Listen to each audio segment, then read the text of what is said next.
Vamos a rezar. Bueno, entonces vamos a empezar la clase de hoy, la cual consiste en una continuación de lo que ya habíamos visto nosotros en todo el semestre hasta ahora. Nosotros habíamos visto como, como parte principal de la materia el cálculo del desplazamiento en estructuras isostáticas. Eso era el motivo, o sea, ese era el objetivo principal del primer capítulo que vimos hasta la clase 5. Lo que vamos a ver desde la clase 6 para adelante, vamos a trabajar netamente con estructuras hiperestáticas, las cuales vamos a estar analizando eh, tanto su grado de hiperestaticidad, de acuerdo a eso vamos a estar estudiando las isostáticas fundamentales, que yo creo que ustedes ya dieron eso en la teoría, porque ya rindieron justamente eso en el parcial. Y vamos a tratar de resolver ejercicios netamente de estructuras hiperestáticas mediante el uso de Scilab. Obviamente esa es nuestra herramienta que vamos a estar utilizando durante las siguientes clases, ¿verdad? Y la parte en sí de este contenido no es muy diferente a lo que ya habíamos visto anteriormente. La diferencia en sí que vamos a estar viendo desde esta clase, que corresponde a las estructuras hiperestáticas, vamos a utilizar un método diferente. Nosotros habíamos visto en anteriores clases lo que se denomina al método clásico. Esto es netamente, vamos a decir, referenciado al uso de Scilab. Tenemos dos métodos, tenemos el método clásico y el método matricial. Esto vamos a ir explicando qué es cada este método, ¿verdad? Cada uno de estos métodos, pero básicamente este método ya habíamos visto para las estructuras isostáticas y ahora vamos a ir viendo este método nuevo, que es un método mucho más sencillo que el método anterior. No es más, el procedimiento no es más sacar la ecuación de la tensión y sacar las ecuaciones de las reacciones. Ese ya no es más el objetivo principal de este método. Se vuelve un método mucho más versátil y mucho más práctico para la resolución de ejercicios. ¿Ok? Entonces, antes de empezar a entrar sobre detalles de cómo resolver un ejercicio, vamos a ir viendo primeramente qué es el método matricial. Sabemos que el proceso de cálculo de desplazamiento y tensiones se puede usar mediante, o sea, se puede resolver mediante ambos métodos. El método clásico y el método matricial son métodos válidos para el cálculo de desplazamiento y tensiones. Ahora, la diferencia está en que el método clásico es de aplicación general, como dice en el texto, ¿verdad? Es decir, permite analizar cualquier tipo de estructura de barras, ya sean barras rectas, barras curvas, de sección constante o variable, o solicitadas por cualquier tipo de carga, ya sea agua, presión de tierra, cualquier tipo de líquido en sí, ¿verdad? Esto nos permite utilizar las ecuaciones, o sea, el método clásico nos permite a nosotros utilizar las ecuaciones y las integrales que introducen las variables de sección, introducen las variables de presión, de altura, lo que sea que nosotros necesitemos. El método clásico es el método más general, vamos a decir. Incluye todo tipo de estructuras, ya sea múltiples con muchas barras circulares, con barras de secciones elípticas, etcétera. Sin embargo, nosotros en la práctica constructiva, en especial sobre las construcciones en edificios y puentes de hormigón armado, predominan generalmente las estructuras de barras rectas. O sea, lo que nosotros vamos a ver más de seguido es estructuras de barras rectas. Entonces, el método matricial es un método que es muy particular porque se basa directamente en la resolución de estructuras de barras rectas. Es decir, nosotros solamente podemos utilizar este método para estructuras de barras rectas en donde la sección sea constante. No olvidé poner acá, la sección debe ser constante. Y las cargas deben ser conocidas. ¿Cuáles son esas cargas? Están basadas mediante una tabla del Volta que les voy a mostrar más adelante. Pero básicamente son cargas lineales, cargas puntuales, cargas triangulares. Son cargas que nosotros conocemos ya de por sí, ¿verdad? Momentos, ¿verdad? Etcétera. Entonces, Para que nosotros podamos utilizar este método, tenemos que tener cargas conocidas y estructuras de barras rectas. Especialmente el tema de las cargas es muy importante porque nosotros ya no vamos más a tocar el tema de las barras curvas en agua. O sea, aguas en barra curva. Justamente eso es lo que nosotros ya no vamos más a utilizar el método matricial porque ya no nos permite más realizar el análisis mediante este método. Por eso nos vamos a centrar netamente en estructuras de barras rectas. Ahora, el pro de este método, obviamente que es mucho más sencillo y mucho más rápido de aplicar que el método clásico. No hace falta tener que sacar la ecuación de las reacciones, la ecuación de las tensiones e introducir todo eso en integrales, en matrices tan grandes como lo que nosotros conocemos, ¿verdad? Ahora se vuelve un método mucho más práctico, ¿ok? Viendo ya eso, o sea, analizando ya todo el tema del método matricial que vamos a ir viendo desde ahora en adelante, vamos a ir viendo cuáles son los pasos que generalmente yo utilizo para resolver una estructura hiperestática, que es el mismo paso que se utiliza también para resolver ejercicios a mano. Igual se aplica a ejercicios Scilab. La única diferencia es que nosotros lo que hacemos en Scilab es determinar, o sea, calcular las ecuaciones o los sistemas de las ecuaciones, ¿verdad? Entonces, el primer paso siempre es, en cualquier tipo de estructura hiperestática, es calcular el grado de hiperestaticidad. Es decir, cuál es el grado de hiperestaticidad que tiene la estructura. Entonces, generalmente la ecuación siempre es la misma. El número de incógnitas menos el número de ecuaciones a veces puede variar. Puede ser el número de ecuaciones menos el número de incógnitas y le sale negativo. Ya es independientemente de cómo ustedes quieran considerar, ¿verdad? Yo prefiero poner así porque me sale positivo y no me molesta mal el signo negativo. Directamente yo sé que en una estructura hiperestática el número de incógnitas siempre va a ser mayor al número de ecuaciones. O sea, eso siempre va a pasar. Ecuaciones. Entonces es más seguro que el valor de h va a ser positivo.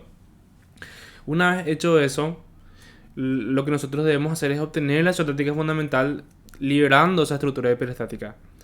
Lo que nosotros básicamente buscamos es una isostática estable a partir de esta original y nosotros le vamos a conceder h grados de libertad. Por ejemplo, si tenemos una estructura de h igual a 2, entonces le vamos a conceder 2 grados de libertad. Le vamos a permitir el movimiento en dos sentidos, qué sé yo, un giro en un sentido, podemos introducirle un grado de libertad de desplazamiento horizontal.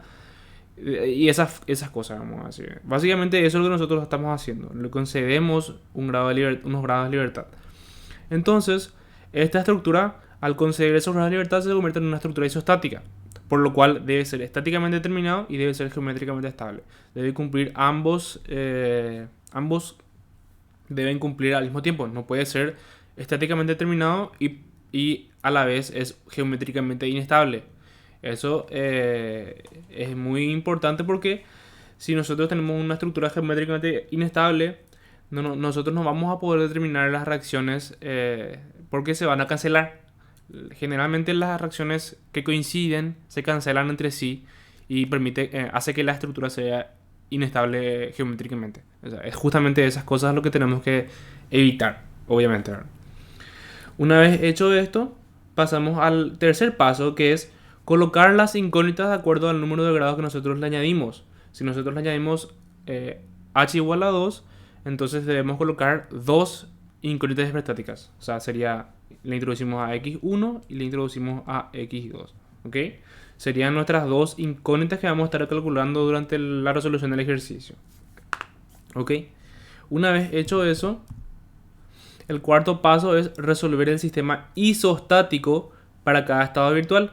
Nosotros vamos a tener para cada grado de hiperestaticidad una incógnita hiperestática.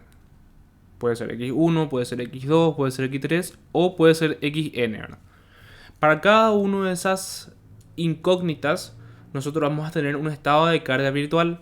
Es decir, vamos a tener un estado B1, un estado B2, B3, B4 y así, ¿verdad? B sub n.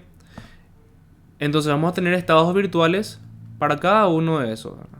¿Esto qué significa? Que tenemos que determinar las tensiones para cada uno de estos estados, ¿ok?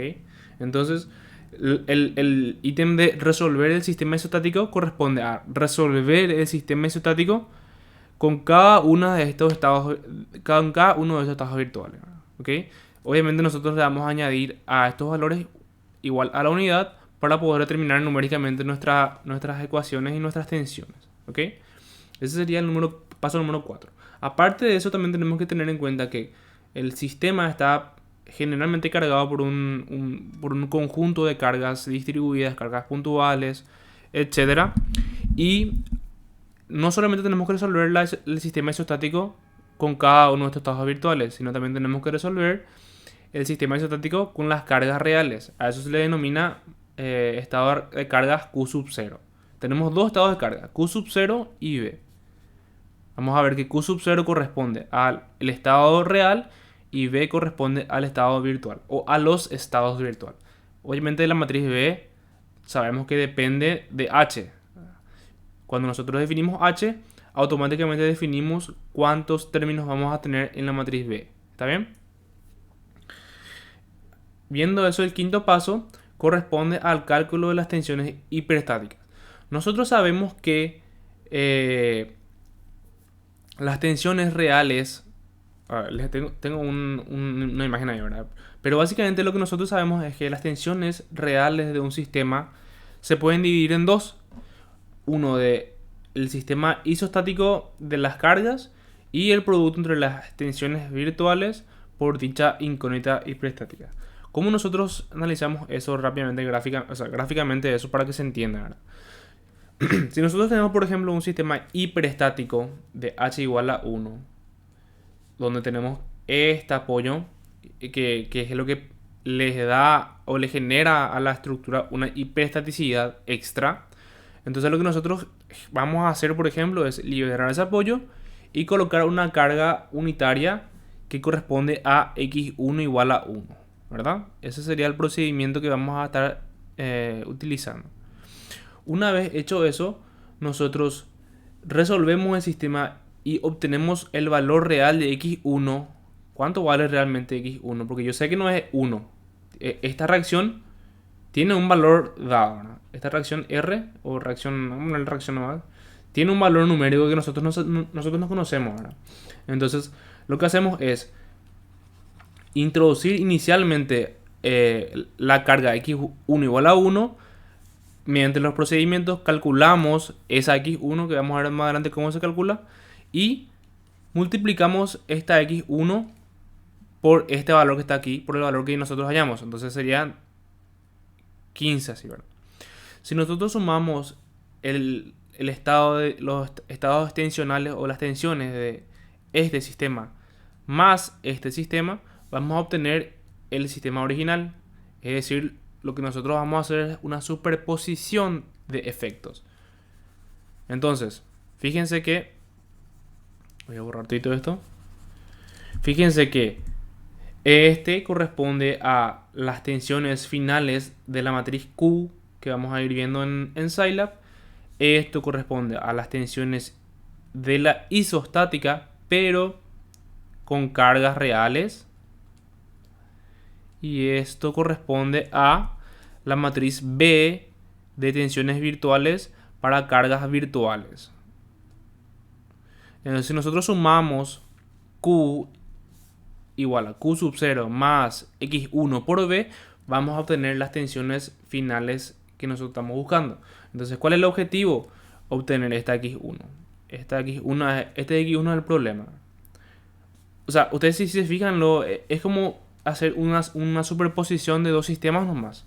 Un sistema con las cargas y otro sistema con la reacción. Al final da lo mismo. Entonces, la ecuación general de tensiones es esta, ¿verdad? Nosotros vamos a estar utilizando también muchísimo esto en el cálculo de tensiones.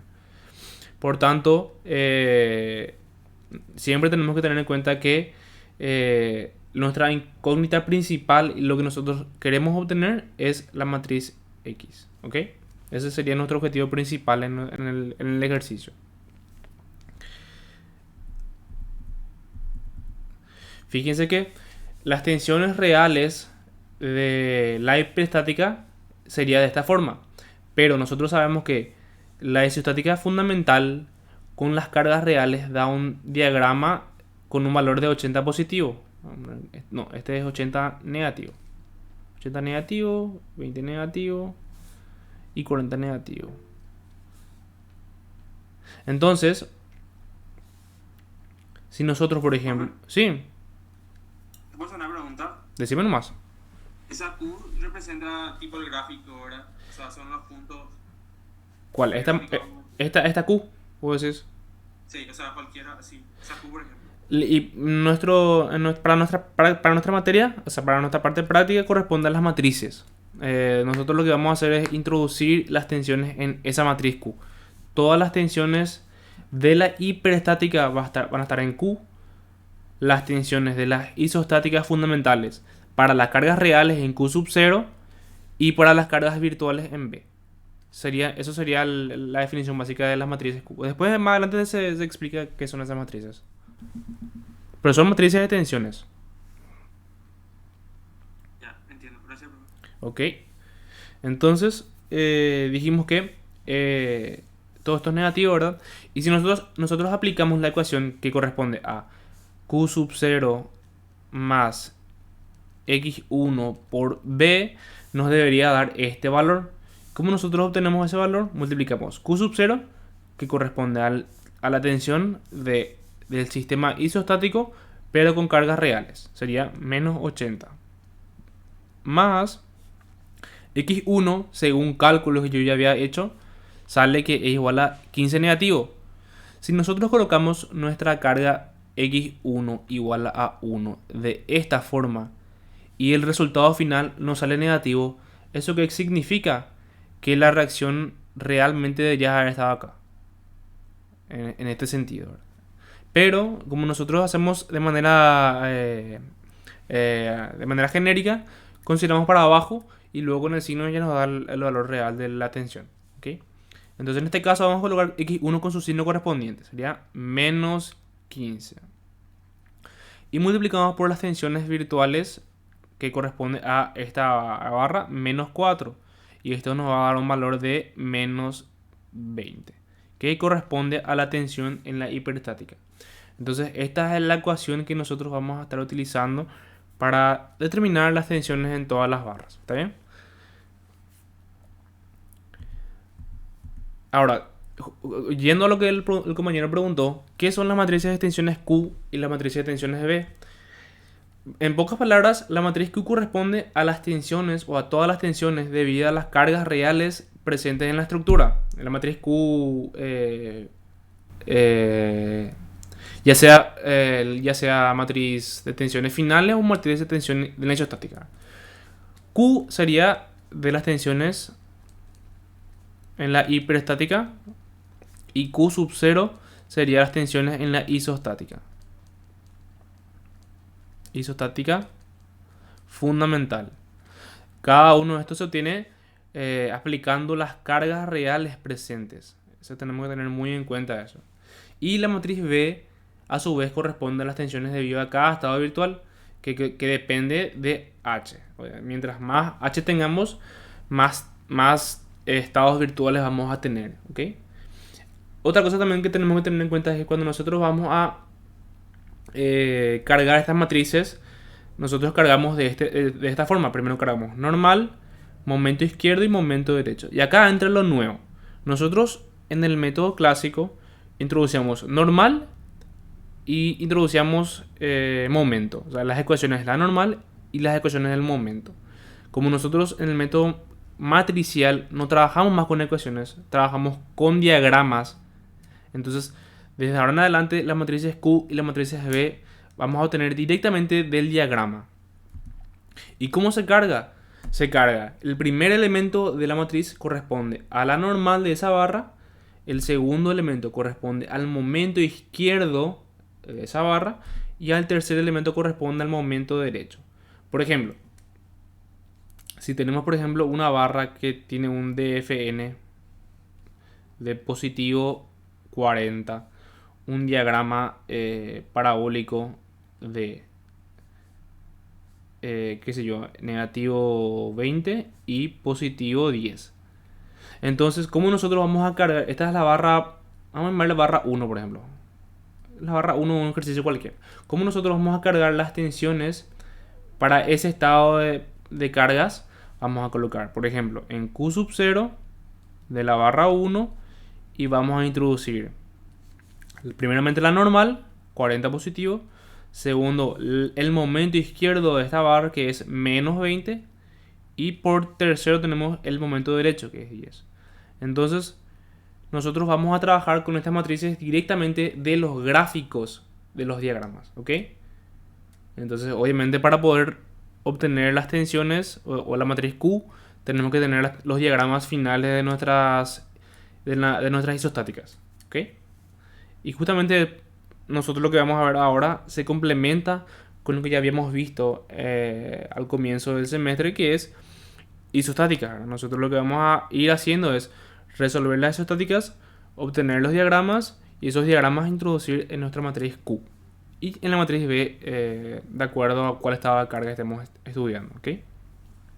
Entonces, algo también que me olvidé de aclarar para que tengan muy en cuenta es, cuando nosotros hablamos de normal, la normal corresponde siempre a la normal en la derecha de la barra, es decir, esta normal.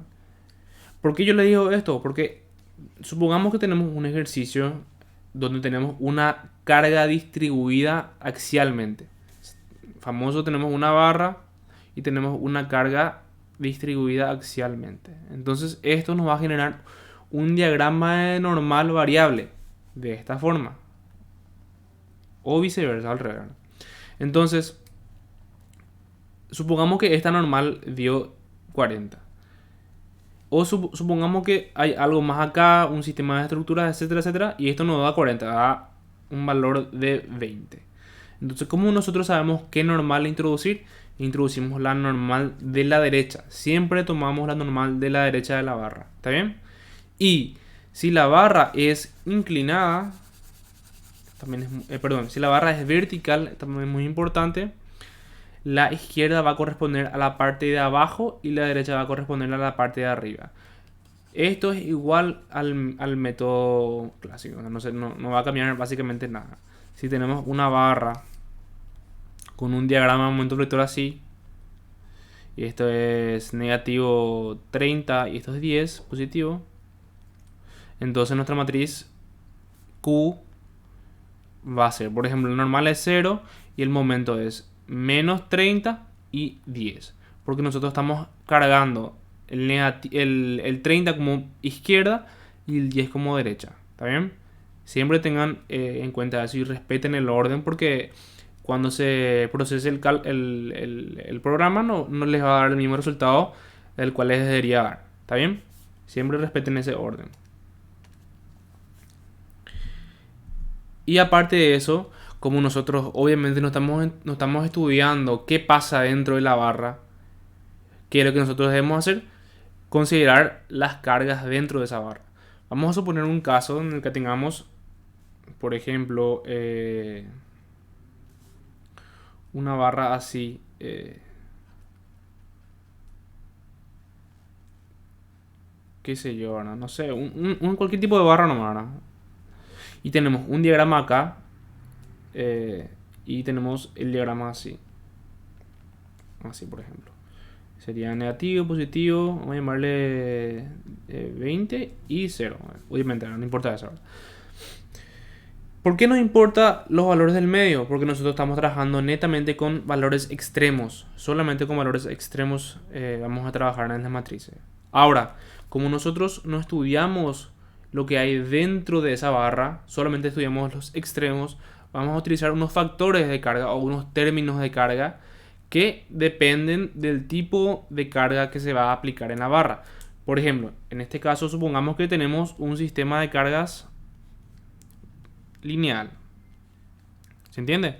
Entonces, como nosotros estamos introduciendo en nuestra matriz Q sub 0, 0, menos 20 y 0, que corresponden a las tensiones de los extremos sin tener en cuenta el tipo de carga, entonces lo que nosotros vamos a hacer es, en una nueva matriz denominada Q sub 0 minúscula, vamos a introducir estos factores de carga.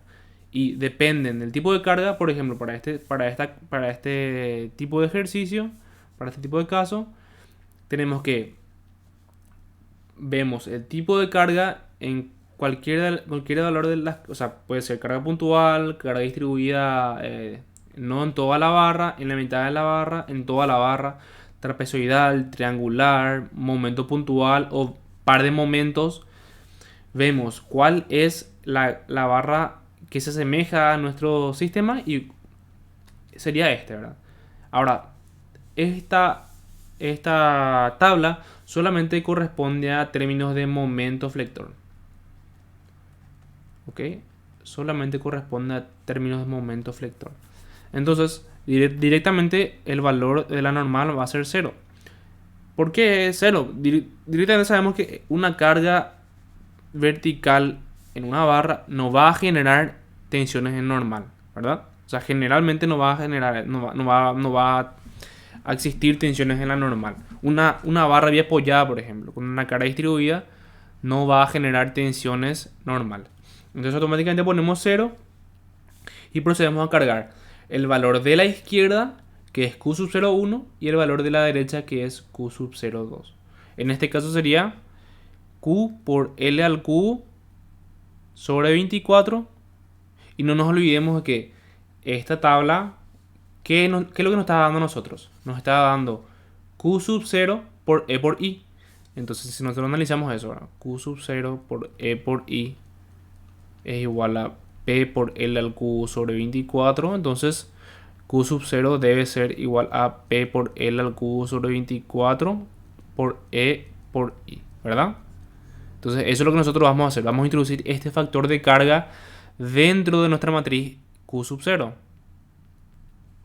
De esta forma nosotros nos aseguramos de que el sistema nos lea y diga acá hay una carga distribuida, entonces el factor de forma va a ser de esta.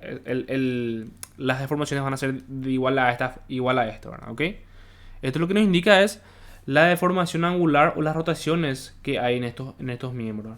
Por ejemplo, si tenemos una barra bien apoyada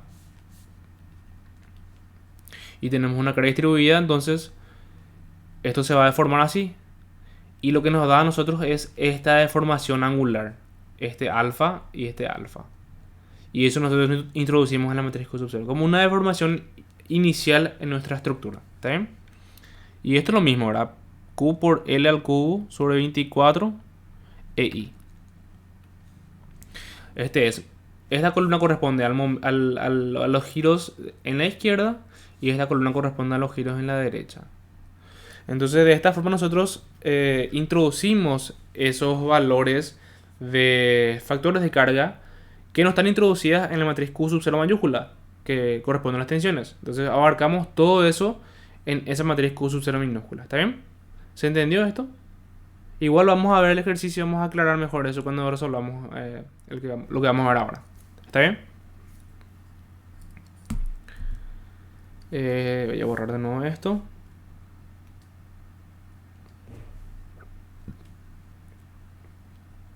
Es lo que ya les dije, ¿verdad? Los valores dentro de la tabla corresponden a un valor de Q sub 0 por E por I, por tanto se debe dividir por la rigidez correspondiente de cada barra. Si por ejemplo la barra que estamos estudiando es la barra 1, entonces Q sub 0 de 1 se va a cargar 0 QLQ sobre 24 E1 y 1 y QLQ sobre 24 E1 y 1. ¿Se entiende? Siempre corresponde a la barra que van a estar estudiando. ¿Ok? Entonces, eso sería el término de la parte de factores de carga.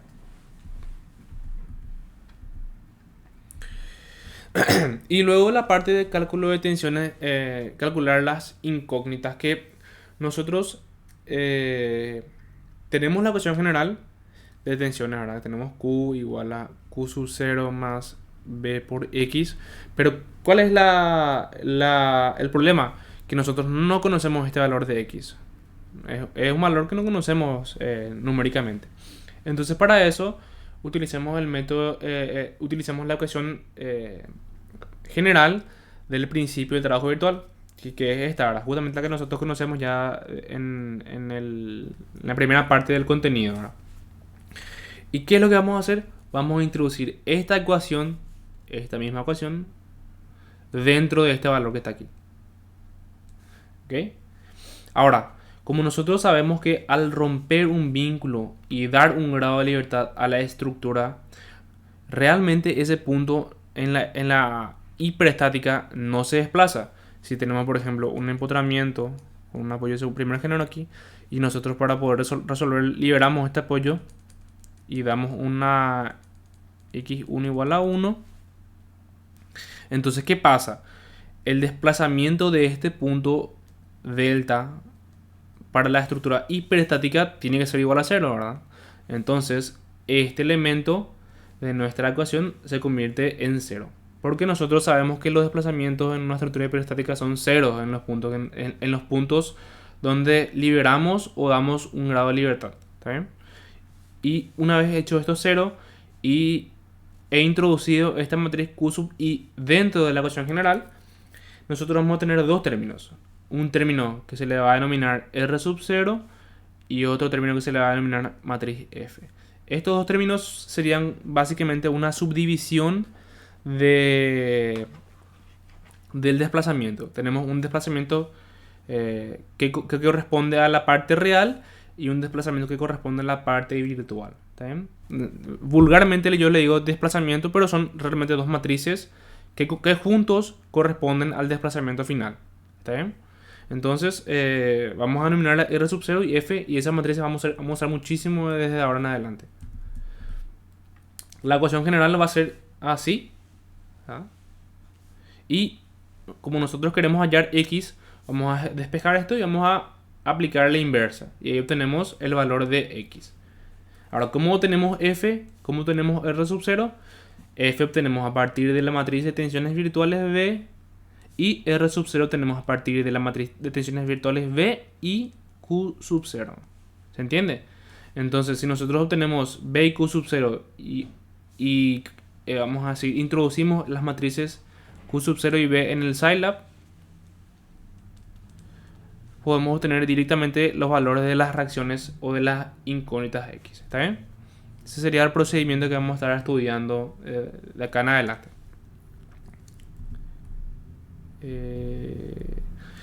Entonces, antes de terminar eso, ¿verdad? Quería decir también algo, a ver. Ah, sí.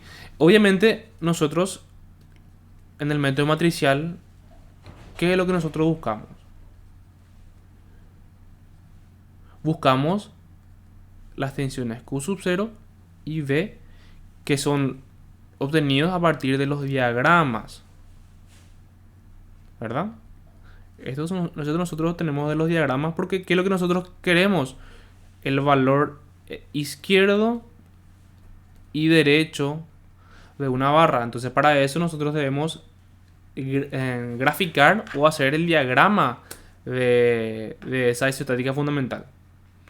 Ahora, como nosotros tenemos múltiples estados virtuales y múltiples estados reales, o generalmente siempre es un estado real nomás y múltiples estados virtuales, entonces eso significa que vamos a tener muchos diagramas, por lo cual el procedimiento de estudiar las matrices puede llevar a ser un poco, vamos a decir, larga y confusa, ¿verdad? Porque son muchos números y a veces nos confundimos de línea, nos confundimos de fila y columna, ¿verdad? Por eso es que es muy importante tener mucho cuidado a la hora de cargar los valores de Q sub 0 y B. ¿Está bien? Y otra cosa también, como nosotros necesitamos esos diagramas, vamos a tener que determinarlos mediante el cálculo manual, las tensiones y las reacciones. Eso les voy a explicar cómo hacer rápidamente porque es muy sencillo. ¿Okay? Ahora voy a pasar al ejercicio en sí. Entonces, dejando todo de lado la introducción que dimos recién, vamos a aplicar todos esos conceptos en una estructura hiperestática. Obviamente nosotros no podemos decir que una estructura hiperestática a simple vista. Entonces, ¿cómo nosotros podemos identificar eso? Estos serían los datos iniciales, ¿verdad? Lo que nosotros necesitamos serían las cargas, la carga Q y la carga P, que corresponden a estas cargas, y las secciones transversales, que son muy importantes. Fíjense que la barra 6 y la barra 7 son barras circulares, son tensores. O sea, uno es tensor y otro es compresor. Entonces, viendo el paso a paso que hicimos recién, lo primero que debemos hacer siempre es determinar la H. O sea, eso es lo más importante para cualquier tipo de ejercicio de estructura hiperestática. Entonces, yo lo que generalmente hago es contar cuántas reacciones externas e internas tenemos y resto el producto entre 3 ecuaciones por cada barra. Es decir, H sería el número de incógnitas, tanto externas como internas, menos el número de ecuaciones. ¿Y cómo nosotros tenemos número de ecuaciones? Es 3 por el número de barra. En este caso, fíjense que tenemos 3 incógnitas en el apoyo de tercer género, que es un empotramiento. Tenemos 4 incógnitas en la unión entre la barra 6 y la barra 7. Ahora, ¿por qué tenemos 4 incógnitas en ese punto? Yo ya había explicado eso en la clase inicial, la primera clase que vimos en el semestre, ¿verdad? Si tenemos un apoyo de segundo género, donde se unen además dos barras, en ese punto vamos a tener las reacciones del apoyo externo y vamos a tener las reacciones internas entre las dos barras. ¿Se entendió? Entonces, no solamente vamos a tener las reacciones externas del apoyo, también tenemos que considerar las reacciones internas entre estas dos barras, la barra 6 y la barra 7. Por eso es que acá tenemos 1, 2 y tenemos 3 y 4 internamente. Teníamos 4 en total. Por eso le puse 4. En articulaciones de segundo género tenemos 2 siempre. Y en el apoyo externo de la derecha tenemos H igual a U. O sea, tenemos una reacción. Entonces, si nosotros hacemos el cálculo, número de incógnitas menos número de ecuaciones, sabemos que tenemos 3 más 4, 7, 8, 9, 10, 11, 12 menos 3 por el número de barra. Tenemos 12 menos, tenemos la barra 1, 2, 3, 4, 5 es una sola barra. La barra 6 es una segunda barra y la barra 7 es una tercera barra. Entonces tenemos 3 barras. 3 por 3 es 9. 12 menos 3 da 3. Esto quiere decir que tenemos un grado de hiperestaticidad H igual a 3. ¿Ok? Con esto empezamos el ejercicio. Como nosotros sabemos que tenemos H igual a 3, lo que procede es liberar 3 vinculaciones de tal manera que nos quede una estructura isostática. ¿Está bien? ¿Se entendió hasta aquí? Esto es el método clásico que yo hago, ¿verdad? Obviamente, si ustedes tienen otro método para calcular la hiperestaticidad, si tienen una ecuación más grande, no importa. La idea es que ustedes puedan determinar esta H. Si ustedes calculan mal la H, el ejercicio va a estar totalmente mal. O sea, ya básicamente anulación del tema. No sé si Evaristo toma así directamente, pero en mi época, por ejemplo, cuando se calculaba mal la H, ya se resolvía todo mal el ejercicio y ya le ponían 0 automáticamente. Entonces, es muy importante determinar bien esta ecuación H, este valor H, sin importar la ecuación que utilicen ustedes, ¿verdad? ¿Ok? El segundo paso es generar la isostática fundamental. Y esta fue la propuesta que yo di porque me pareció una de las versiones más sencillas de resolver. ¿Por qué me parece lo más sencillo? Porque corresponde a una vía apoyada. Fíjense que a la simple inspección, todo este sistema es un sistema estable, ¿verdad? ¿Por qué? Porque tenemos un empotramiento interno acá y tenemos un apoyo de primer género. Si nosotros liberamos este apoyo de primer género, este sistema va a seguir siendo estable. ¿Por qué? Tenemos un empotramiento aquí. El empotramiento automáticamente nos da a nosotros la pauta de que esa barra o ese sistema de barras es estable. Es decir, podemos apoyarnos en esa barra, ¿ok? Entonces, lo primero que podemos hacer es liberar este apoyo de primer género y tener un voladizo, un empotramiento así, ¿verdad? O liberar el apoyo de tercer género y tener un apoyo de segundo género aquí y considerarlo como una vía apoyada. Sigue siendo estable. Tenemos un apoyo de segundo género y un primer género. Entonces esto sigue siendo estable porque corresponde a una isostática básica, ¿verdad? La que nosotros conocemos desde siempre, ¿verdad? Entonces, ¿qué es lo que nosotros tenemos que quitar aparte para que libere esa hiperestaticidad? Serían estas dos barras, la barra 6 y la barra 7. Entonces, yo procedí a liberar las dos barras, la barra 6 y la barra 7, y colocar dos incógnitas en esas direcciones. Ahora, ¿por qué yo digo que se puede hacer eso? ¿Por qué yo estoy seguro de que puedo hacer eso? Porque yo definí ya anteriormente que este sistema que está arriba, el sistema 1, 2, 3, 4, 5, es un sistema estable. Porque al liberar una de estas opciones, nos queda una isostática básica. Cuando ustedes llegan a esa isostática básica, no pueden tocar más esa isostática. O sea, ustedes llegan a un empotrado, llegan a un biapoyado, no toquen más eso porque si ustedes liberan algún apoyo aparte, se puede volver inestable. Esa es mi recomendación. Entonces, traten de buscar en el ejercicio o en la estructura las isostáticas básicas que vimos al comienzo, ¿verdad? La de empotramiento, la biapoyado o el triarticulado. ¿Entienden? Una vez ustedes puedan identificar eso, ya les va a ser muy fácil determinar qué apoyo van a liberar o qué van a liberar, qué grado de libertad van a añadir a la estructura. Les voy a dar algunos casos de este tipo, ¿verdad? Para que tengan más en cuenta de cuáles fueron los casos que yo analicé. Porque no es lo mismo mostrarle un ejercicio ya liberado, ¿verdad?, a explicarles cuáles podrían haber sido las otras opciones. Un poco más interesante es eso, ¿no? Entonces, les dije, este sistema que está aquí, como es un sistema empotrado y apoyado, yo puedo decir que es un sistema estable y no se va a desplazar ni se va a rotar. Entonces lo que yo hago es liberar este apoyo y como me queda h igual a 2, entonces libero estos tensores. Entonces una de las isostáticas fundamentales puede ser esta, donde tenemos x1, x2 y x3. Esta es la primera opción. Otra opción es, como nosotros sabemos que nos queda h igual a 2, pero no queremos eliminar estas dos barras, vamos a eliminar una de estas barras y vamos a liberar una restricción de este apoyo. Vamos a liberar el momento. Entonces, ¿cómo nos va a quedar eso? Nos va a quedar de esta forma. Un apoyo de segundo género. Tenemos x1, tenemos así, un apoyo de segundo género, tenemos x2 y tenemos x3. Esta sería la tercera opción. ¿Y por qué es una opción? Porque si se fijan, como este es un voladizo y este es un voladizo, y estos son dos apoyos de segundo género con una articulación intermedia, esto se convierte en un triarticulado, ¿verdad?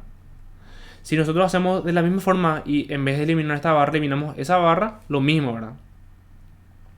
Eliminamos esta barra y nos va a quedar lo mismo, solamente que en este caso nosotros vamos a tener esta barra acá y vamos a tener acá x2. Esa es otra opción. ¿Se entiende? Fíjense que hay muchas opciones que se pueden utilizar para la resolución de un mismo ejercicio, pero tienen que tener en cuenta que todas estas isostáticas fundamentales deben llegar al mismo resultado final. Deben llegar a las mismas tensiones finales. Entonces, no importa el camino que ustedes tomen, lo que importa es que rompan bien y que esté isostáticamente estable y geométricamente estable. Ahora, si ustedes tratan de buscar esto, tratan de buscar el empotramiento, buscan el triarticulado, buscan el biapoyado, yo les aseguro de que su estática fundamental va a llegar a ser estable. Entonces, cuando vean un ejercicio, traten de buscar esas isostáticas básicas para poder llevar a la base, a lo que le rigidiza a la estructura, de lo que le da estabilidad. En este caso, lo que le da estabilidad a la estructura, ¿qué era? Este sistema de barras, ¿verdad? La barra 1, 2, 3, 4, 5. Todo esto está de arriba. Entonces, como nosotros sabemos ya que ese sistema es el que le da estabilidad a la estructura, entonces vamos a tratar de dejar esa barra y vamos a liberar sus apoyos externos nada más. ¿Está bien? Ok, entonces, ¿yo qué hice? en vez de liberar este apoyo, yo liberé un nuevo segundo género acá y rompí las dos barras. Y me quedó de esta forma. ¿Y por qué yo les digo que es lo más fácil? Porque es una barra de apoya. Tenemos dos reacciones acá, x1, perdón, no confundirse con x1 de las reacciones y x1 de las incógnitas. Esto vamos a llamarle R1, R2 y R3. ¿Se entiende, verdad? Entonces es súper sencillo de resolver esto así manualmente, ¿verdad? Tenemos tres reacciones, tres ecuaciones, directo, sacamos todas las reacciones. Sumatoria de momentos en este punto, obtenemos R3. Sumatoria de fuerzas en I, tenemos R1 y sumatoria de fuerzas en el eje X, tenemos R2. ¿Está bien? Entonces a partir de eso nosotros podemos obtener las reacciones y los diagramas. Ahora, ¿se entendió esto, verdad? ¿Alguna pregunta que tengan sobre esto?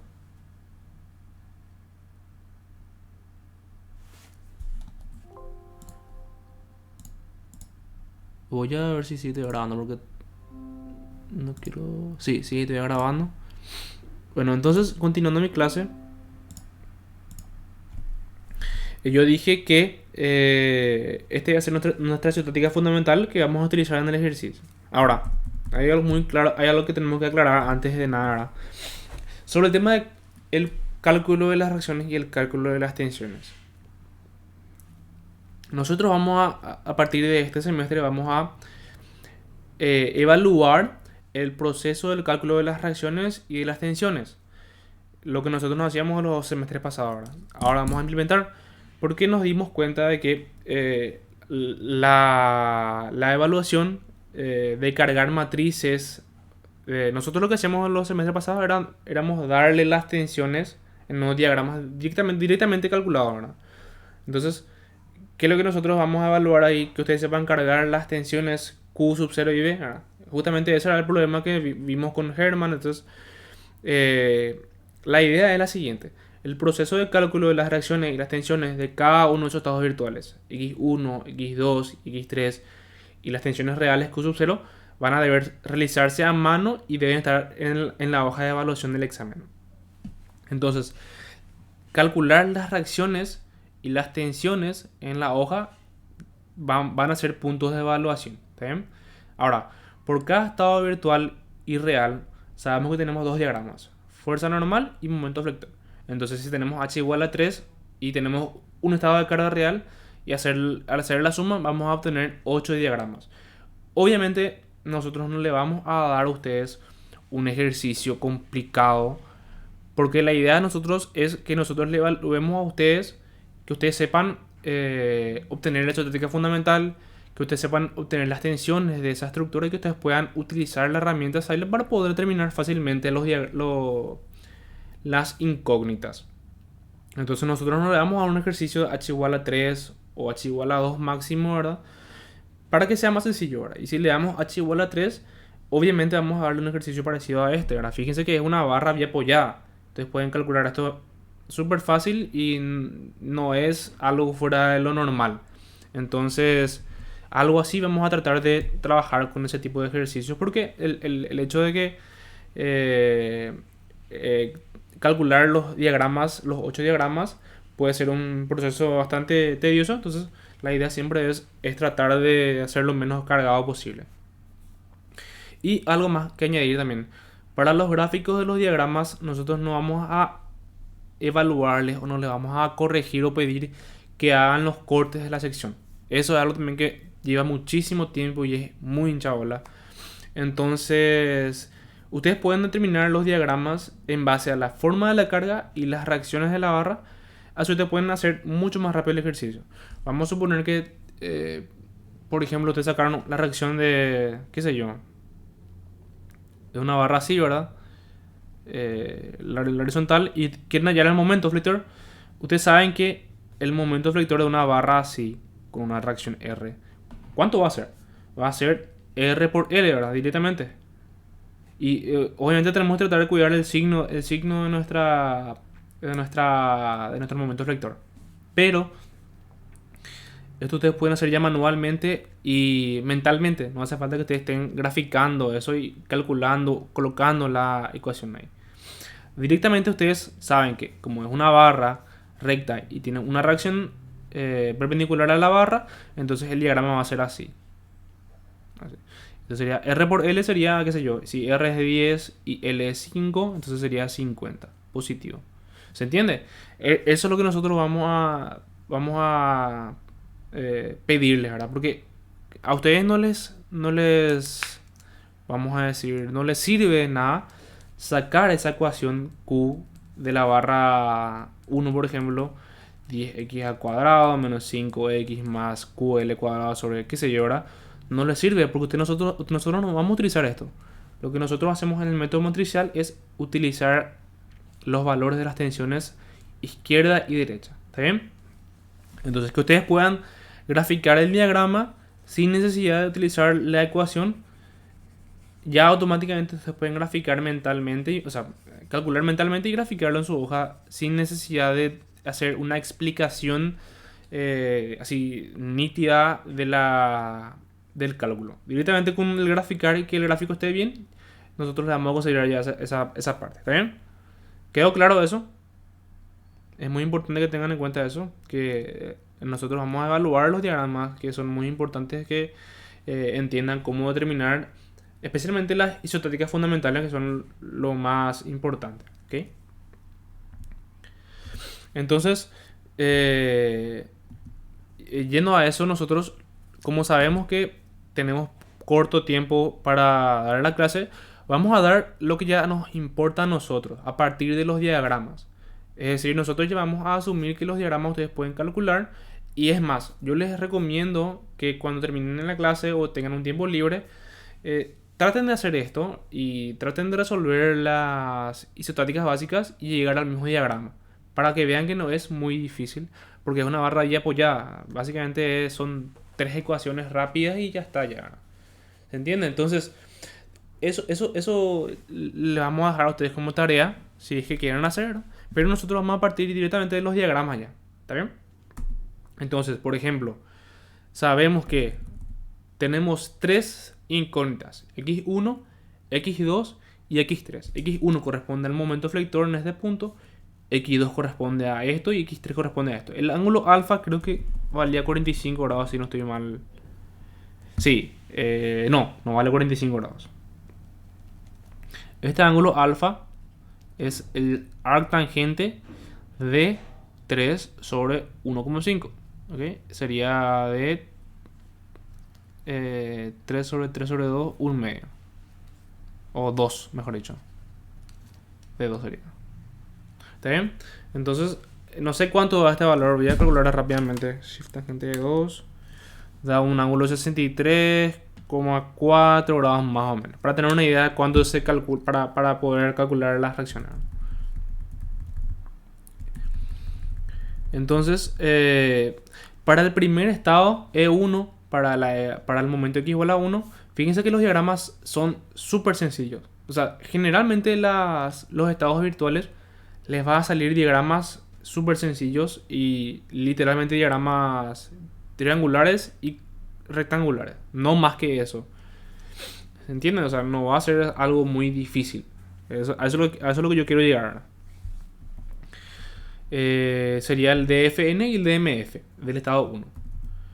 Para el estado número 2 tenemos x2 igual a 1 a un ángulo de 63 grados, más o menos, ¿verdad?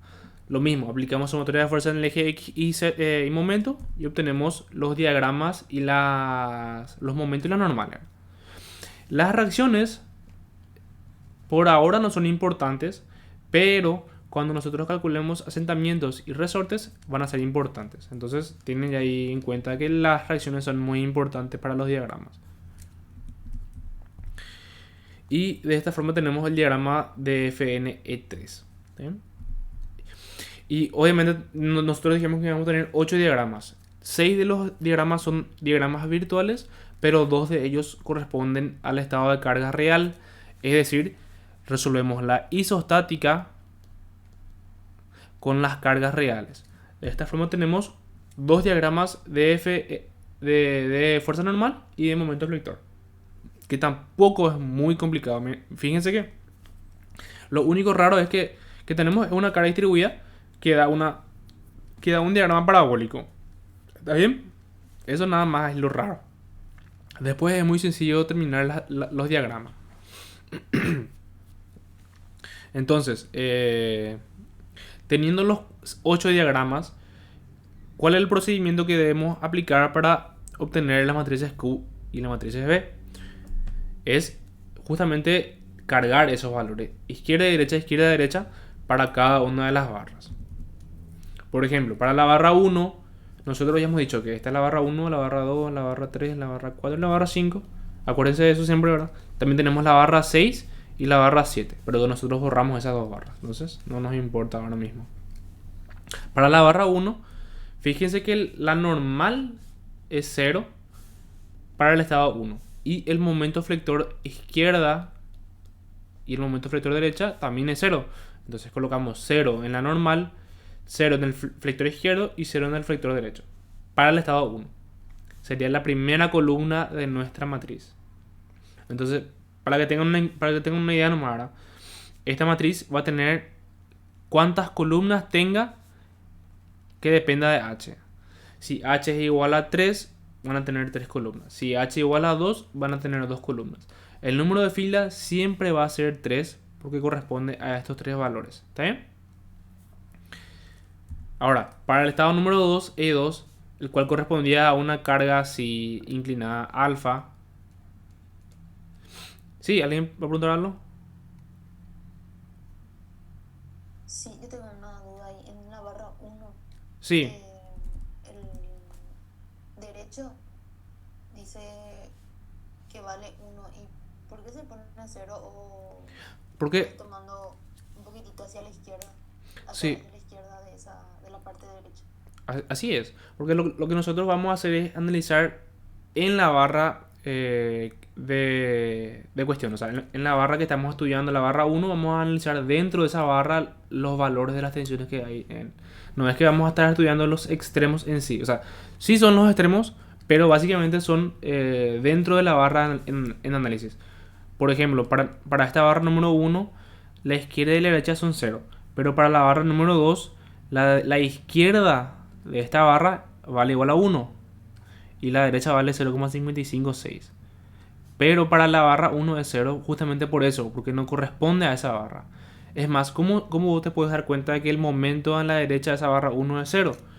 Porque el estado de cargas es un estado de cargas de momento puntual. Y si vos agarras acá y allá es el momento flector, ¿cuál es la carga que hay dentro de la barra 1? No hay ninguna carga. Entonces ese momento sí o sí va a ser 0. Pero siempre estudien dentro de la barra, no en los extremos de la otra barra. ¿Ok? Siempre es la barra 1 a su izquierda y a su derecha. ¿Está bien? Ahora, si acá, por ejemplo, había un momento, esto debería haberse equilibrado, ¿verdad? Pero fíjate que como este diagrama de momento flector, este 1 se cancela con este 1 porque en los momentos se debe haber una anulación en los vínculos, ¿verdad? Entonces, para la barra 1 no debe haber nada en este punto. Si no, no va a haber un balance de reacciones ahí, en ese punto. ¿Está bien?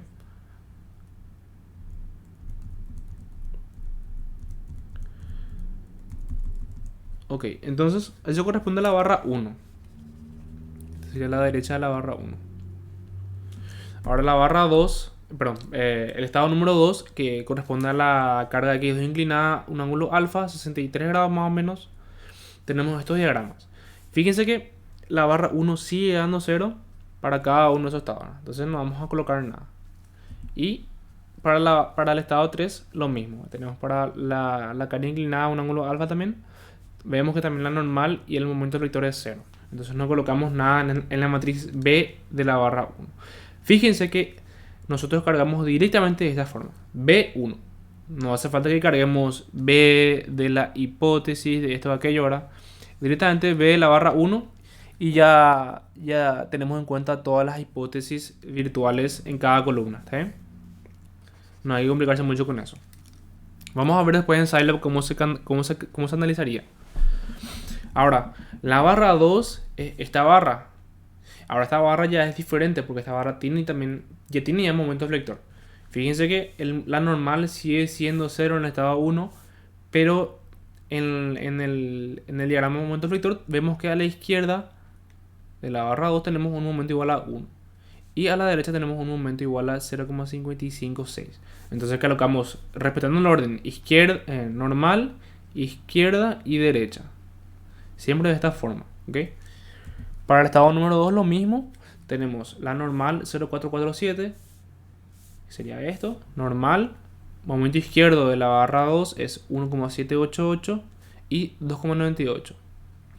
Fíjense que en FTool los diagramas de barras horizontales les da un número escrito en horizontal. Entonces este valor de momento corresponde a la barra horizontal y este valor de momento corresponde a la barra vertical, ya que está justamente está inclinado el valor del número. Para que tengan en cuenta nada más que no es que este es de la barra 2, no, siempre horizontal con horizontal. ¿Está bien? Y cargamos momento izquierdo y momento derecho.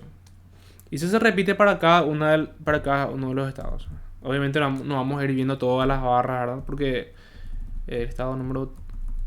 en el estado número 3 me olvidé también de colocar esto, ¿verdad? El signo de la normal y los valores extremos del momento. Así como está en su diagrama se coloca. Obviamente cuando ustedes carguen de esta forma van a tener alguna pérdida de decimales porque los valores no son exactos. Pero la diferencia es muy pequeña comparado con lo que realmente es. Entonces con 3 decimales ya va a estar muy bien ya. Hay veces que se toma 2 nomás porque no hace falta que tengamos tanta precisión. Pero con 3 decimales ya está más que bien. O si ustedes quieren pueden cargar también. Por ejemplo, ustedes hacen el cálculo de las reacciones y las tensiones y les sale, por ejemplo, que este es 3/4 y pueden poner acá 3/4 sin problema.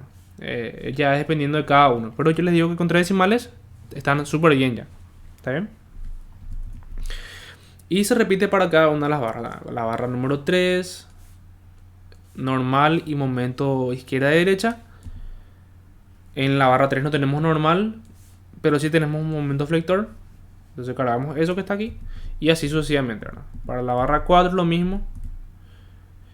La barra 4 sería esta barra. No tenemos normal, pero sí tenemos momento flector en el estado 3, ¿verdad? Fíjense.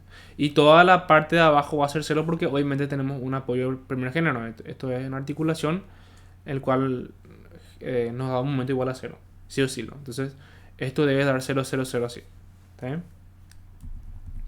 Y finalmente la barra 5, que es la barra la barra vertical. Ahora hay que tener muy en cuenta que cuando son barras inclinadas, la izquierda es abajo y la derecha es arriba. ¿Ok? Entonces respetando ese orden, cargamos nuestros valores. En este caso, el momento es constante. Entonces se cargaría uno a la izquierda y uno a la derecha. Así como está en la imagen. Ahora para el estado 2... la normal es negativa, pero el diagrama, fíjense que es un diagrama triangular, donde en la izquierda da un valor de 0 y en la derecha da un valor de 1,788. Entonces eso se cargaría en esta parte. Siempre cargando en orden, izquierda, derecha, izquierda, derecha. Nunca se olviden de eso. Y finalmente el estado número 3. Y ahí terminamos con todas las barras de nuestros diagramas. ¿Ok? Ya hicimos de la barra 1 a la barra 5. Pero hay que tener en cuenta algo muy importante. Si nosotros liberamos una de las barras, liberamos una barra axialmente, ¿qué sucede? Nosotros lo que estamos haciendo es que esa barra esté virtualmente traccionada, ¿verdad? Como la barra está virtualmente traccionada, tiene que tener una normal igual a 1 en esa barra. Entonces, tenemos que considerar, acá hay una barra 6, acá hay una barra 7. Como nosotros sabemos que esto está traccionado, según nuestra hipótesis, entonces debemos considerar que la barra está a tracción con una carga igual a 1. Pero ¿en qué estado vamos a colocar? Sabemos que cada una de las columnas corresponde al estado 1, al estado 2 y al estado 3. Entonces, si nosotros rompemos la barra 6, debemos cargar en la matriz de la barra 6 y correspondiente al estado X2, o sea, a la incógnita X2 que corresponde al estado 2, cargamos en la normal de esa barra. Fíjense, este es el estado número 2 y es la normal. ¿Se entiende? Como una carga de atracción se coloca. A pesar de que la barra se liberó, teóricamente está cargado virtualmente con una carga de t igual a 1. Y la barra 7, lo mismo, pero en la barra 7 tenemos que tener en cuenta que corresponde a X3. Entonces debemos considerar en el estado número 3. Entonces nos vamos al estado número 3, cargamos la normal y cargamos un valor de la unidad atracción de esa barra. ¿Se entendió? Siempre que se libere al menos una barra, se debe considerar esa barra en su estado tensional y colocar una tensión igual a una atracción. ¿Está bien? ¿Se entendió eso, verdad? Asumo que se entendió. Y fíjense que no es muy difícil, ¿verdad? Sí. ¿Pregunta? No, que se entendiendo. Ah, ok. Genial. Y fíjense que el procedimiento es muy sencillo, ¿verdad? Lo que suele llevar mucho tiempo, o puede llevar mucho tiempo, es calcular los diagramas. Pero, ya les dije ya, son diagramas muy sencillos de calcular porque son bien apoyados, empotrados, ¿verdad? No vamos a hacer un ejercicio en donde tengan 10 barras y cuando liberen se queden con 9 y tengan millones de ecuaciones. No vamos a hacer eso, ¿verdad? Porque obviamente no tiene sentido, pues eso. La finalidad pues es evaluar el concepto de hiperestaticidad. ¿Okay? Entonces, cargar la matriz B, terminado ya. Y hicimos todo eso y nos liberamos ya de la matriz B. Ahora la matriz Q sub 0 es lo mismo que la matriz B. Sin embargo, lo que nosotros debemos hacer es cargar las tensiones reales en las barras. Entonces, fíjense que tenemos solamente un diagrama de normal y un diagrama de momento frictor. Entonces debemos calcular en cada una de las barras Q sub 0 de la barra 1, Q sub 0 de la barra 2, lo mismo, ¿verdad? Normal, momento izquierdo y momento derecho. Por ejemplo, la barra 1, fíjense que tenemos una normal igual a 0, pero tenemos un momento izquierdo 0 y un momento derecho menos 70. Entonces cargamos de esta forma. ¿Está bien? Y vamos cargando de la siguiente forma, ¿verdad? Siempre respetando el orden. Normal izquierda, normal derecha. Momento izquierdo, momento derecho. Y finalmente llegamos a la barra 5, que es la barra que está vertical y tiene un diagrama parabólico. Ahora, dicho eso, la barra 6 y la barra 7 para los estados de cargas reales no van a tener tensiones, debido a que solamente en el estado de cargas virtuales tenemos una tensión igual a 1. En el estado real no vamos a tener ninguna carga, por ende Q sub 0 de 6 y Q sub 0 de 7 van a ser una matriz 0. 0, 0, 0. ¿Ok? Solamente en el estado virtual se considera eso. Y ahora viene la parte importante, que como nosotros estamos trabajando con valores extremos de tensiones, debemos considerar lo que hay dentro de esa barra. Ya sea una carga distribuida, una carga puntual, etcétera, etcétera, etcétera. Entonces para eso tenemos la matriz Q sub 0, donde lo que hace es evaluar qué cargas hay dentro de una barra, no en los extremos de la barra. Entonces si nosotros tenemos, por ejemplo, la barra 1,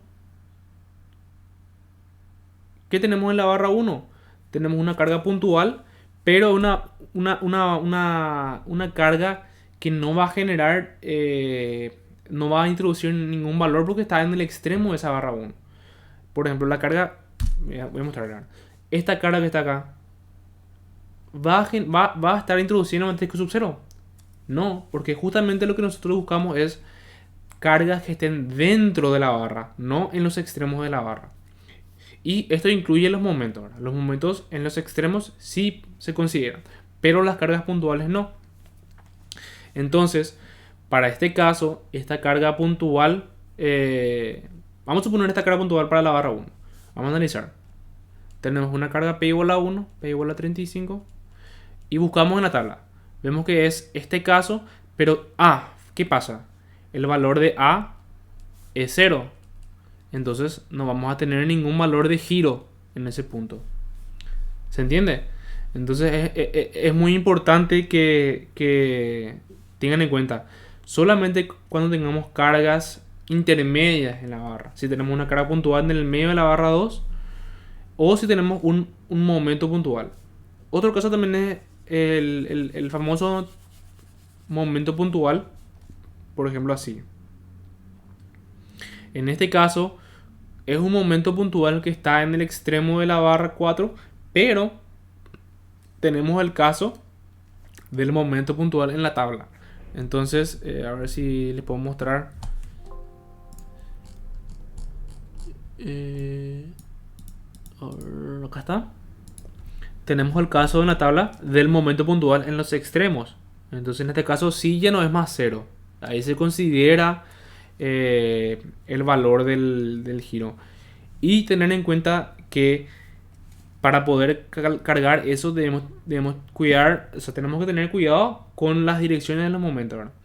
Para el caso general, M1 y M2 son sentidos dispuestos ya en el gráfico.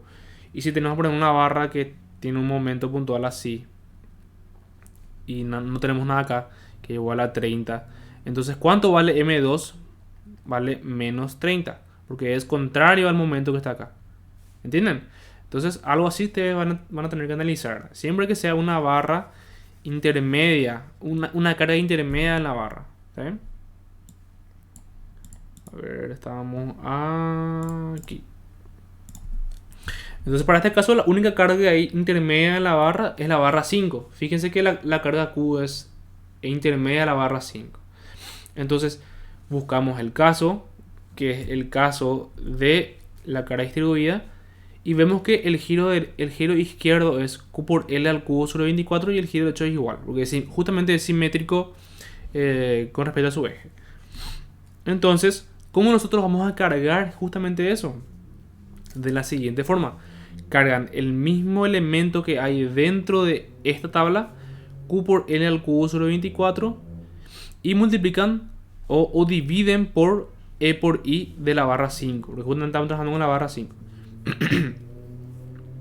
Ahora hay algo muy importante que yo les quiero decir, que yo vi en un examen, que es un error que mucha gente capaz no sabe o capaz se confunde, ¿verdad?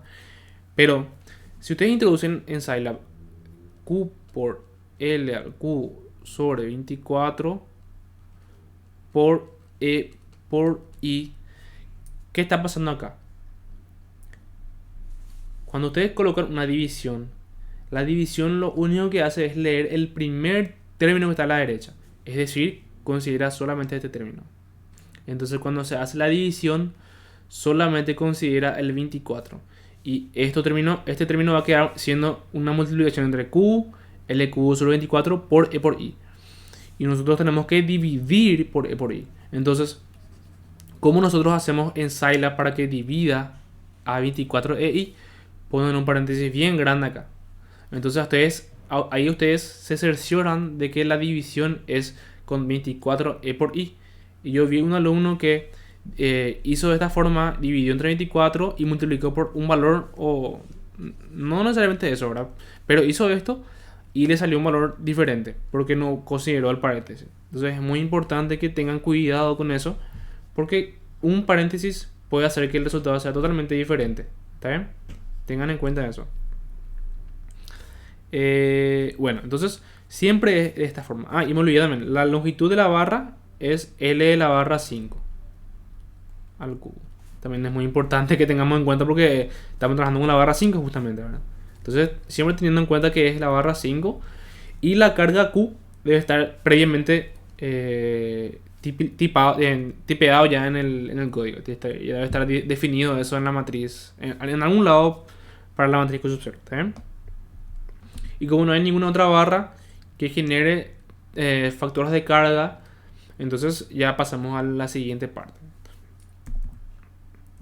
Ahora, yo les dije, F depende de la matriz B, R sub 0 depende de la matriz B y Q sub 0, y también depende de Q sub 0, me olvidé también de decir eso, ¿verdad? Y una vez nosotros determinamos B, determinamos Q sub 0 y Q sub 0 minúscula, automáticamente el Scilab nos calcula el valor de las incógnitas X. Fíjense que está ya está dispuesto automáticamente en el código. No hace falta más que ustedes calculen eso. Y la matriz F y la matriz R sub 0 también están calculados automáticamente. Fíjense que definen la matriz B y ya está todo bien. Definen la matriz Q sub 0 y Q sub 0 mayúscula, ya está bien. Ya les calcula la matriz de incógnitas X. Ahora, ¿cómo es la matriz X? La matriz X es una matriz columna donde vamos a tener el valor de x1, x2, x3, x4 hasta h. ¿Ok?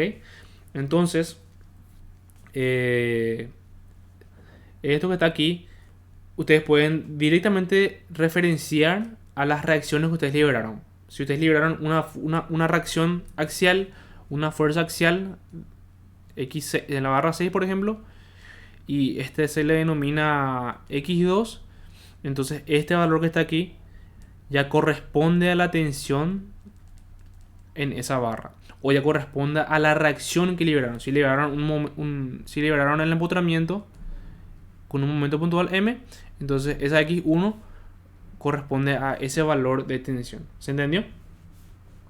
Entonces, una vez hecho eso, nosotros podemos pasar a calcular las tensiones finales que buscamos ahora, que corresponde a la suma entre la tensión inicial Q sub 0 que tenemos ya nosotros graficado. Esto ya nosotros graficamos en nuestro cuaderno. Graficado. Y tenemos también B sub I, que es graficado. Ahora, ¿cómo nosotros calculamos esto manualmente? O sea, yo les pongo nomás así una forma, pero en Scilab ya a ustedes les calcula automáticamente esto, ya directo ya es. Ahora, pero ¿cómo nosotros calculamos esto manualmente? Hacemos Q de la barra 1, por ejemplo, va a ser igual a Q sub 0 de la barra 1 más B. A ver, la columna 1 por X más B de la columna 2 por X2 más B de la columna 3 por X3. Es decir, cada columna de los estados virtuales multiplicamos por X para obtener nuestro valor final de desplazamiento. ¿Se entiende, verdad? Si nosotros queremos la normal, entonces multiplicamos hacemos normal de la barra 1 igual a normal sub 0 de la barra 1 más la normal del estado B 1, por ejemplo, por X1 más, perdón, de la barra NB1 de la barra 1 más NB2 de la barra 2 por X2 más NB3 de la barra 3 por X3. ¿Se entiende? Perdón, esta es la barra 1, la barra 1. La barra 1 y la barra 1. Entonces, voy a mostrarles eso en Scilab para que tengan en cuenta eso. Pero básicamente sería así. Ustedes multiplican cada una de las incógnitas por su estado virtual y suman. Es como una superposición de todos los diagramas. ¿Ok? Y sería básicamente el paso final, graficar. Obviamente Scilab ya ustedes les arroja ya el diagrama final.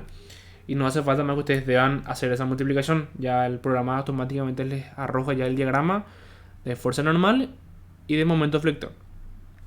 Entonces, no hay ningún secreto acá en esta parte. Voy a mostrarles el Scilab de la clase número 6. Entonces, para terminar ya la clase, rápidamente les muestro.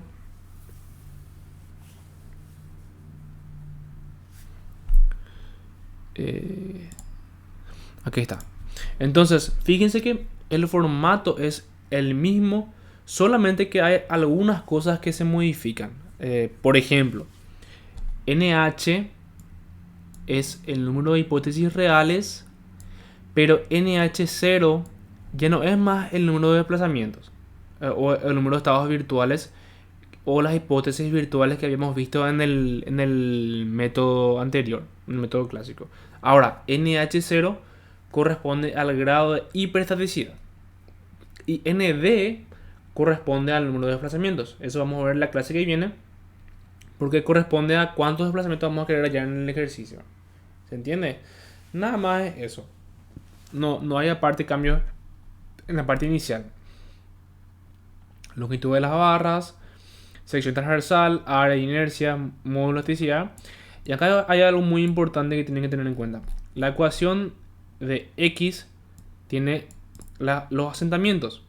Entonces, para que no nos hinche las pelotas el asentamiento, yo les coloco directamente valor igual a 0 para que no dé un error. Porque si ustedes no llaman a esto, les va a dar un error que la variable RB no está definida. Pero yo le puse 0 automáticamente para que no hinchen las bolas. Ahí está.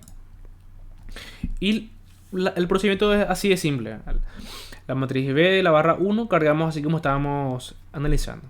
Es más, ustedes no hace falta más que hagan estas matrices en su cuaderno ni en ningún lado. Directamente cuando van cargando, pongan en el Scilab. Ahí carguen mientras vean en sus diagramas. Eso nomás es. No es muy complicado. Y luego la barra 6 y la barra 7 tenemos las tensiones normales que no tenemos que olvidarnos siempre de eso. Matriz de flexibilidad ya está definido por las áreas y las inercias, etcétera, etcétera. Y luego la matriz Q sub 0, que habíamos visto cómo es. Y la matriz Q sub 0 minúscula. Yo le dije que tenían que carga distribuida. Tienen que definir el valor de la carga antes de introducirla. Y fíjense que el paréntesis les abarca todo. ¿Y cómo ustedes pueden verificar que el paréntesis está bien? Fíjense que si ustedes agarran el paréntesis, voy a poner un poco más grande. A ver. Le sale una barra, un guión rojo abajo. Entonces si ustedes ven el guión rojo de este lado, está abarcando toda la barra. Fíjense. Perdón, todo el término que está en paréntesis. Si por ejemplo ustedes tienen así y tienen así, fíjense que el paréntesis les cierra acá, lo cual no tiene sentido. Tienen que tener en cuenta que el paréntesis debe cerrar en ese término. Entonces agarramos y ponemos ahí los paréntesis. Y con el guión rojo ya ustedes pueden guiarse con eso. Ya directo ya. Para que tengan cuidado nomás con el tema del paréntesis. ¿Está bien? La matriz F se calcula automáticamente. Lo mismo la matriz R sub 0. Y directamente calculamos las incógnitas X. Y la matriz o el Scilab ya les calcula a ustedes la matriz Q. Y fíjense que directo ahora la matriz X, una matriz columna, esto vale X1, esto vale X2 y esto vale X3. ¿Okay? Y algo también que tengo que yo solía hacer cuando cursaba era cuando yo cargo toda mi matriz B. Entonces lo que yo hago es imprimir B y fíjense que sale un poco más ordenado que en Scilab. O sea, en Scilab sale un poquito más desordenado, ¿verdad? Pero si ustedes imprimen en la consola, es más ordenado. Entonces ustedes pueden agarrar y verificar con sus diagramas para que esté bien lo que hicieron. Agarran y ven su Scilab y ven los diagramas. Y está bien, está bien, está bien. Y chequean así sus diagramas. Porque justamente esta es la parte que suele confundir a mucha gente y suelen equivocarse. Cargan mal los signos, cargan mal los valores de la matriz B. Por lo cual, al final, en el resultado final, les sale un valor diferente. Lo cual está mal, ¿verdad? Pero por eso yo les recomiendo a ustedes siempre verificar su matriz B y su matriz Q sub 0. Q sub 0 también lo mismo, ¿verdad? Y la matriz Q mayúscula también les sale del mismo formato. Ahora, esto también quiero que tengan muy en cuenta, porque esto no les puse en ningún lado, ¿verdad? Pero fíjense en el diagrama. Cuando ustedes imprimen la matriz Q, que es la matriz de tensiones finales, el formato siempre va a ser el mismo. Va a ser normal, momento izquierdo y momento derecho. Entonces este signo ya les indica a ustedes, vamos a decir, el signo de, o sea, ya les da todo, ya les pone ya el signo final a su diagrama. No hace falta que ustedes se estresen. Pero la línea de visualización siempre es la misma. Siempre es para abajo y a la derecha de las barras. Entonces si a usted le sale, por ejemplo, negativo en la barra vertical, saben que negativo en la barra vertical es a la izquierda. Y si le sale negativo en una barra horizontal, saben que negativo es para arriba. Negativo, negativo, positivo, positivo, positivo y negativo, ¿verdad? Entonces tengan en cuenta eso, ¿verdad? Que los signos ya les da a ustedes. Pero tienen que tener cuidado con la línea de visualización. ¿Ok? Y esta visualización tienen que respetar tanto como para la isostática como para la hiperestática. Hiperestática. Siempre tienen que ser la misma línea de visualización para ambas barras. ¿Está bien? Y obviamente cuando nosotros graficamos el diagrama de la estructura hiperestática, no hay que olvidarse de la barra 6 y la barra 7. La barra 6 y la barra 7 fue la barra que nosotros liberamos. Entonces volvamos a graficar esas barras. ¿Y qué se coloca? Se coloca x2 para esta barra y se coloca x3 para esta barra. Fíjense. Y fíjense que el valor decimal es muy parecido, pero pierde algunos decimales por el tema de que nosotros utilizamos números de 3 decimales. No hay problema con eso. O sea, usted no se van a preocupar. Si sale muy parecido, ya está bien ya. ¿Ok? Y eso básicamente sería el procedimiento de cálculo de tensiones con Scilab. Aparte de eso, no hay nada más que añadir. En la clase que viene vamos a analizar desplazamientos.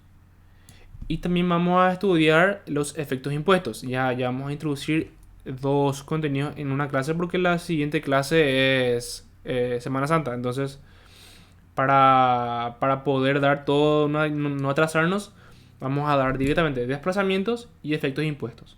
¿Ok? ¿Alguna consulta que tengan? Profe, yo tengo una pregunta. Decime nomás. ¿No viste la Q minúsculo sub 0 es allá con la tabla de los valores de momento izquierda y derecha? Sí, así es. Y siempre va a ser 0 la normal, por así decirlo.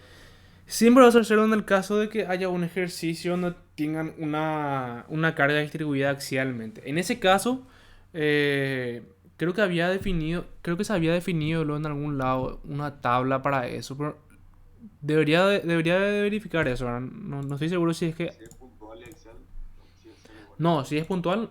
sí que hay una cara puntual en el medio. Sí, ahí no va a ser cero. Ahí va a haber una normal. Y es la normal de la derecha. O sea, no sé si me explico. Si ustedes, por ejemplo... A ver, voy a presentar acá. Tienen una barra... Así, bien apoyada. Y tienen una cara puntual. Así como decís. Sí. Y ahí la normal en la derecha. En este caso la normal de la derecha depende si este es el apoyo del primer género y el segundo género o viceversa, ¿verdad? En ese caso depende de eso, ¿verdad? Si está acá el apoyo del segundo género y este es el primer género, entonces este es 0. Entonces no importa y el factor de carga también va a ser 0. Pero para una carga distribuida va a ser diferente ya ahí. Y creo que teníamos en algún lado... a ver si del semestre pasado, valores de Q sub 0 faltantes. Creo que era esto. Sí, ¿verdad? Carga axial uniformemente distribuida. Tenemos una carga distribuida axialmente, así como les puse en el gráfico. Y creo que no hay carga puntual. Porque esto pues es la deformación. Esto es una deformación. Los efectos... esto que está acá, la tablita que está acá es términos de carga para deformaciones, rotaciones y desplazamientos. No sabría nomás ver si falta si hay una carga axial puntual, ¿verdad?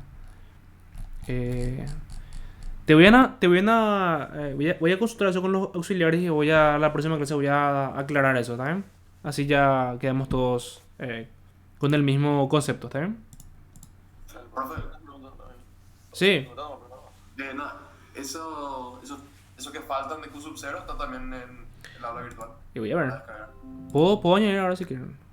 Voy a ver. Voy a parar la grabación para que se quede más corta. Así